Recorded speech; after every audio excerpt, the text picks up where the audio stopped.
ही बिर्याणी बघा किती मस्त मौसूद आणि मोकळी मोकळी झाली आहे। हॉटेलमधल्या बिर्याणीला सुद्धा मागे टाकेल इतकी भारी होती ही मटन बिर्याणी। फक्त ही बिर्याणी करताना काही काळजी घेणे गरजेचे असते, पण काळजी करू नका। त्यासाठी मी सर्व टिप या व्हिडिओमध्ये सांगितले आहे। त्यासाठी व्हिडिओ शेवटपर्यंत पहा आणि व्हिडिओला आत्ताच लाईक करा। इथे सांगितलेल्या सर्व टिप्स तुम्ही सुद्धा फॉलो केल्या तर तुम्ही सुद्धा अशी 1 किलोच्या प्रमाणात मौसूद आणि मोकळी मटन दम बिर्याणी करू शकाल। करायला अतिशय सोपी आहे। तर नमस्कार, मराठी स्वयंपाकमध्ये आज आपण 1 किलोच्या प्रमाणात मटन दम बिर्याणी करणार आहोत। चला तर मग लगेचच रेसिपीला सुरुवात करूया। तर सर्वात आधी आपल्याला बिर्याणीसाठी वाटण करायचे आहे। तर वाटणासाठी मी काही साहित्य घेतले आहे। तर मूठभर मी या ठिकाणी कोथिंबीर घेतलेली आहे। 2 मोठ्या वाट्या मी या ठिकाणी ओलं खोबरं असे जाडसर काप तयार करून घेतलेले आहे। 2 मूठ मी या ठिकाणी पुदिना घेतले आहे। तरी आपली अर्धी जुडी असती पुदिन्याची ती मी या ठिकाणी घेतली आहे।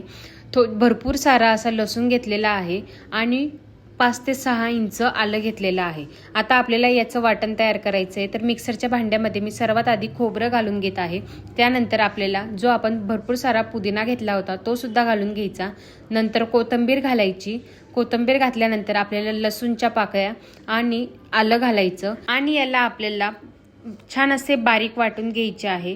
आवश्यकतेनुसार तुम्ही पाणी सुद्धा घालू शकता। तर बघू शकता मी अशा पद्धतीने थोडे पाणी घालून छान असे बारीक याचे वाटण तयार करून घेतलेले आहे। खूप जास्त जाडसर ठेवू नका, थोडेफार जाड असले तरी चालेल। आता आपले वाटण तयार झालेले आहे। आता आपल्याला भात शिजण्यासाठी ठेवायचा आहे। तर त्यासाठी आपल्याला काही खडे मसाले लागणार आहे।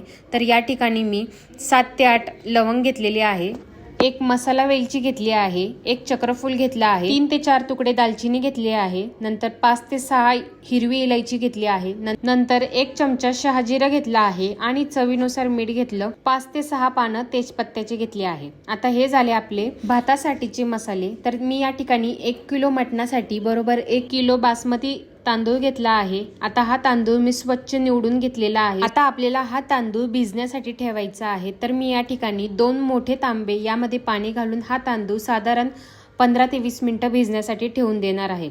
तांदूळ भिजल्यामुळे या तांदळातले जे स्टार्च असते ते निघून जाते आणि आपला भात चांगला मौसूद होतो।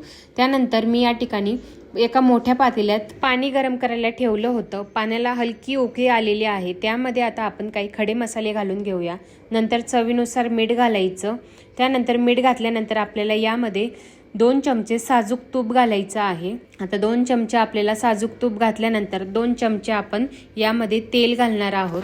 आता मी या ठिकाणी 1 किलो तांदळासाठी 2 ते 2.5 लिटर पाणी घातलं आहे। जर तुमचा तांदूळ जुना असेल तर तुमच्या तांदळाला पाणी जास्त लागेल किंवा तांदूळ नवा असेल तर पाणी कमी लागू शकते। आता आपण या पाण्याला छान अशी खळखळून उकळी काढून घ्यायची आहे। तोपर्यंत आपण मटण मॅरिनेट करून घेऊया। तर मी हे मटण हळद आणि मिठामध्ये 70 ते 80% शिजवून घेतलेलं आहे। आता हे 1 किलो मटण आहे। त्यामध्ये आपण जे तयार करून घेतलेले खोबरे, आलं, लसूण आणि पुदिना, कोथिंबीर याचं वाटण जे तयार केलं होतं ते आपण यामध्ये घालून घेऊया। त्यानंतर आपण या ठिकाणी 1 वाटी ताजं दही घेतलं आहे, ते सुद्धा आपण यामध्ये घालून घ्यायचं। त्यानंतर मी या ठिकाणी काही सुके मसाले वापरले आहे। तर मी या ठिकाणी 1 चमचा आपला गरम मसाला वापरला आहे, 2 चमचे लाल मिरची पावडर वापरली, 1 चमचा आपल्याला कांदा लसूण मसाला वापरायचा, नंतर 2 मोठे चमचे बिर्याणी मसाला वापरायचा, अर्धा चमचा हळद आणि चवीनुसार मीठ वापरायचं। लक्षात घ्या आपण हळद मिठामध्ये मटण हे शिजवून घेतलेलं आहे, त्यामुळे बेताने घाला। आता हे सर्व सुके मसाले आपल्याला या मॅरिनेट करायचे आहे। तर त्या मटणामध्ये आपण हे सर्व सुके मसाले घालून घेऊया। त्यानंतर मी या ठिकाणी 5 ते 6 या ठिकाणी मी लालबुंद टमाटे घेतले आहे, ते अशा पद्धतीने कापून घेतले, ते सुद्धा आपल्याला यामध्ये घालायचे आणि छान असे मिक्स करून घ्यायचे आहे। आता भरपूर वेळेस यामध्ये काही जण पुदिना कापून सुद्धा घालतात, तुम्ही ते सुद्धा घालू शकता, कारण आपण या वाटणामध्ये भरपूर पुदिन्याचा वापर केलेला आहे, त्यामुळे मी वरून पुदिना वापरत नाही। आता हे सर्व छान मिक्स करून घ्यायचे आणि अर्धा तास मॅरिनेट करायला ठेवायचे आहे। तोपर्यंत आपल्या या पाण्याला छान अशी खळखळून उकळी आलेली आहे। आता यामध्ये आपल्याला जे आपण तांदूळ भिजायला ठेवले होते ते तांदूळ स्वच्छ धुवून घेतलेले आहे, ते तांदूळ आपल्याला यामध्ये घालायचे आहे। तर 1 किलो मटणासाठी मी या ठिकाणी 1 किलो बासमती तांदूळ वापरलेला आहे। आता सर्व तांदूळ आपण यामध्ये घातलेला आहे, छान मिक्स करून घ्यायचा आहे। आता लक्षात घ्या आपल्याला हा भात शिजवत असताना थोडेसे जास्तीचे पाणी राहून द्यायचे, कारण हा भात आपल्याला उपसून घ्यायचा आहे आणि त्यानुसार आपल्याला मिठाचे प्रमाण घ्यायचे आहे। खूप जास्त कमी सुद्धा घेऊ नका किंवा खूप जास्त मीठ सुद्धा या ठिकाणी वापरू नका। बेताने या ठिकाणी तुम्ही तुम्ही मीठ वापरू शकता। आता आपण या भाताला मोठ्या गॅसवर चांगली अशी खळखळून उकळी काढून घेऊया। तर हे बघा, या तांदळाला छान अशी उकळी आलेली आहे। हा तांदूळ सुद्धा आपल्याला पूर्णपणे शिजवून घ्यायचा नाही, 70 ते 80% फक्त आपल्याला हा तांदूळ शिजवून घ्यायचा आहे। तर मोठ्या गॅसवरच मी हा भात छान असा शिजवून घेत आहे, तुम्ही बघू शकता। खूप जास्त आपल्याला शिजवायचा नाही, याची काळजी नक्की घ्या। तर आता हा आपण तांदूळ चेक करून बघूया शिजलाय की नाही। तर याच्यातला मी एक तांदूळ अशा पद्धतीने दाबून बघते की शिजला की नाही। तर थोडासा तो असा कडक वाटल्यामुळे मी याला आणखीन साधारण 1 मिनिटभर शिजवून घेणार आहे। तर 1 मिनिटभरानंतर तुम्ही बघू शकता आपला हा तांदूळ छान असा तुटला जातोय, त्याचे पटकन असे तुकडे होत आहेत, म्हणजे आपला तांदूळ परफेक्ट असा शिजलेला आहे। आता आपण लगेचच हा तांदूळ एखाद्या चाळणीमध्ये काढून घ्यायचा आहे। गॅस बंद करायचा आणि अशा पद्धतीने एखाद्या चाळणीने आपण अशा पद्धतीने मी पूर्णाची चाळणी या ठिकाणी घेतली आहे, त्यामध्ये आपण लगेचच हा तांदूळ काढून घ्यायचा आहे। खूप जास्त आपल्याला या तांदळामध्ये पाणी सुद्धा ठेवायचे नाही, असा झाऱ्या घ्यायचा, म्हणजे व्यवस्थित असे तांदूळ उपसल्या जातात। तर सर्व भात आपण अशाच पद्धतीने एका चाळणीमध्ये उपसून घेऊया आणि थोडासा आपण याला गार करण्यासाठी ठेवून देऊया। तोपर्यंत आपलं मॅरिनेट केलेलं मटण छान तयार झालेलं आहे। आता आपण एक पातेलं, मोठं पातेलं घ्यायचं आहे, ज्यामध्ये आपल्याला बिर्याणी दम देण्यासाठी ठेवायची आहे। त्यासाठी आपल्याला मोठं पातेल्याचा वापर करायचा। तर मी या ठिकाणी मोठं पातेलं घेतलं आहे। 4 मोठे चमचे तेल घालायचं, 2 चमचे साजूक तूप घालायचं, नंतर जिरे घालायचे। आता जिरे सुद्धा आपल्याला छान असे फुलून द्यायचे। त्यानंतर आपण यामध्ये 7 ते 8 मोठ्या आकाराचे कांदे अशा पद्धतीने बारीक कापून घेतलेले आहे, तुम्ही बघू शकता। आता ते कांदे सुद्धा आपल्याला यामध्ये घालायचे आहे आणि असे मोठ्या गॅसवर चांगले असे परतवून घ्यायचे आहे। आता आपण ही 1 किलो मटनची दम बिर्याणी करतोय, यासाठी कांदा परतायला खूप जास्त वेळ लागेल। त्यासाठी आपण हा कांदा मोठ्या गॅसवर चांगला असा सोनेरी रंगावर येईपर्यंत परतवून घ्यायचे आहे। तर मोठ्या गॅसवर 15 ते 20 मिनिटं हा कांदा छान असा सोनेरी होईपर्यंत परतवून घेतलेला आहे, तुम्ही बघू शकता। आता हा या परतलेल्या कांद्यामध्ये आपण जे मॅरिनेट केलेले जे मटण होतं ते आपल्याला यामध्ये घालायचं आहे। तर या मटणमध्ये मी जे आळणी पाणी असतं ते सुद्धा थोडंसं 2 ते 3 चमचे वापरलं होतं। आता हे सर्व मटण आपण या कांद्यामध्ये घातलं। आता हे मटण आपल्याला या कांद्या आणि तुपामध्ये चांगले असे परतवून घ्यायचे आहे। मी या ठिकाणी तुपाचं आणि तेलाचं प्रमाण सांगितलं आहे, तुम्ही तुमच्या आवडीनुसार कमी जास्त सुद्धा करू शकता। आता आपण हे मटण चांगले असे मिक्स करून घेतले की त्यावर आपल्याला झाकण ठेवून साधारण मंद गॅसवर आपल्याला 4 ते 5 मिनिट छान अशी उकळी काढून घ्यायची आहे, शिजवून घ्यायची आहे। तसे तर हे मटण आपले ऑलरेडी 50 ते 70% छान अशी शिजलेले आहे। फक्त हे मसाल्यामध्ये छान असे एकजीव व्हावे यासाठी आपण याला हलकीशी उकळी काढून घ्यायची। तर 5 ते 6 मिनिटांनंतर बघा या मटणाला छान अशी उकळी आलेली आहे, तेल सुद्धा, रंग सुद्धा छान आलेला आहे। आता याला आपण तळापासून चांगले असे मिक्स करून घेऊया, हलवून घेऊया, जेणेकरून आपले जे मटण आहे ते तळाला चिपकून बसणार नाही, यासाठी आपण हे छान मिक्स करून घेऊया।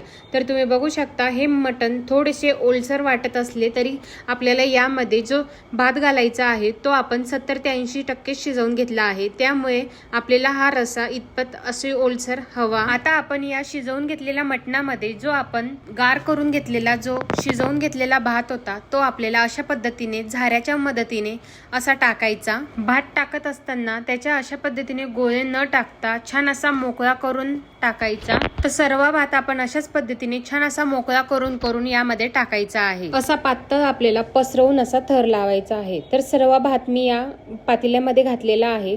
या ठिकाणी आपल्याला थर लावण्यासाठी मोठ्या आकाराचं पातेलच घ्या, जेणेकरून आपली जी बिर्याणी आहे ती छान अशी व्यवस्थित फुलून येईल, त्यामुळे मोठ्या आकाराचं पातेले घ्या। आता आपण हा भात सर्वीकडून एकसारखा करून घेऊया। तर हा बघा आपण हा भात छान असा दाबून सर्वीकडून एकसारखा करून घेतला आहे। मटण आणि भाताचा छान असा थर लावून घेतलेला आहे। आता वरून थर देण्यासाठी मी या ठिकाणी ऑरेंज कलर घेतला आहे। 2 चमचे तुपामध्ये हा कलर छान असा मिक्स करून घेतला आहे। तूप छान असं मेल्ट केलं, त्यानंतर हा कलर आपण साधारण 2 ते 3 चिमूट कलर मी या तुपामध्ये चांगला मिक्स करून घेतला। आता तो कलर आपल्याला या बिर्याणीवर अशा पद्धतीने टाकून घ्यायचा आहे। तुम्ही हा कलर पाण्यामध्ये सुद्धा मिक्स करू शकता, कारण मला नंतरनं थोडे तूप आणखीन टाकायचे होते, त्यामुळे मी हा कलर तुपामध्ये छान मिक्स करून घेतला। तर हे बघा सर्व बिर्याणीवर आपण हा कलर छान असा टाकून घेतला। थोडा कमी वाटल्यामुळे मी आणखीन थोडा कलर यामध्ये टाकला। आता मी घेतलेले बिर्याणीचं पातेल्याचे बूड जे आहे ते पातळ आहे, त्यामुळे ती करपणार नाही, यासाठी मी या ठिकाणी एक जाड तवा ठेवला आहे। त्यावर अशा पद्धतीने पातेलं ठेवलं. आता याच्यावर घट्ट असे झाकण लावायचे, जेणेकरून यामधली जी वाफ आहे ती बाहेर आली गेली नाही पाहिजे. किंवा तुम्ही याला कणिक सुद्धा लावून झाकण पॅक करून घेऊ शकता. आता मंद गॅसवर आपल्याला ही बिर्याणी साधारण 25 ते 30 मिनिट छान दमवून घ्यायची आहे. याच्यामधली वाफ बाहेर जाऊ नये यासाठी मी या ठिकाणी पोलपाट ठेवत आहे. कोणतेही जड वस्तू आपण यावर ठेवू शकतो. तर बरोबर आपण 25 ते 30 मिनिट एकदम कमी गॅसवर घट्ट झाकण ठेवून दमवून घेतली आहे. आता याचे झाकण काढून घेऊया. कसला घमघमट सुटलाय हे बघा. मगाशी हा तांदूळ जरासा बारीक होता, आता जरासा असा फुललेला आहे. छान असा मोकळा मोकळा सुद्धा दिसत आहे. आता आपण याच्यावर बारीक चिरलेली कोथिंबीर घालायची आणि 5 मिनिटानंतर मुरल्यानंतर ही बिर्याणी छान अशी सर्व करायची. तर आपण आता ही बिर्याणी सर्व करूया. तर तुम्ही बघू शकता बिर्याणी छान अशी मोकळी मौसूद झालेली आहे. अगदी हॉटेल सारखी आपली या ठिकाणी घरच्या घरी 1 किलो मटन दम बिर्याणी तयार करून झालेली आहे. बिर्याणी सर्व करताना अशा पद्धतीने एक साइडनं पूर्णपणे अशा पद्धतीची एक लेअर काढून घ्यायची आणि मगच ताटामध्ये सर्व करायचा. म्हणजे भाताचे, मटणाचे, मसाल्याचे सर्व लेअर्स येतात. तर तुम्ही ही बिर्याणी रायत्यासोबत किंवा कोशिंबीर सोबत सुद्धा सर्व करू शकता किंवा मटणाच्या रस्स्यासोबत सुद्धा तुम्ही सर्व करू शकता. तर तयार आहे आपली या ठिकाणी 1 किलोच्या प्रमाणात मटन दम बिर्याणी. तर तुम्ही सुद्धा अशाच पद्धतीची मटन दम बिर्याणी फक्त मी इथे सांगितलेल्या टिप्स वापरून तयार केली तर तुमची सुद्धा मटन दम बिर्याणी अशीच होणार. तर तुम्ही सुद्धा ही मटन दम बिर्याणीची रेसिपी नक्की ट्राय करून पहा. कशी वाटली ते मला कमेंटमध्ये नक्की सांगा आणि तुम्ही ही बिर्याणी कोणत्या शहरातून पाहतात ते सुद्धा मला कमेंट करून सांगा. तसेच हा व्हिडिओ तुम्ही जास्तीत जास्त लोकांना शेअर करा. रेसिपी आवडली तर पटकन रेसिपीला लाईक करा. तसेच तुम्ही चॅनलवर नवीन असाल तर चॅनलला नक्की सबस्क्राईब करा, म्हणजे तुम्हाला अशाच छान आणि चमचमीत रेसिपी पाहायला मिळेल. तर पुन्हा भेटूया अशाच छान सुंदर रेसिपी सोबत. तोपर्यंत धन्यवाद.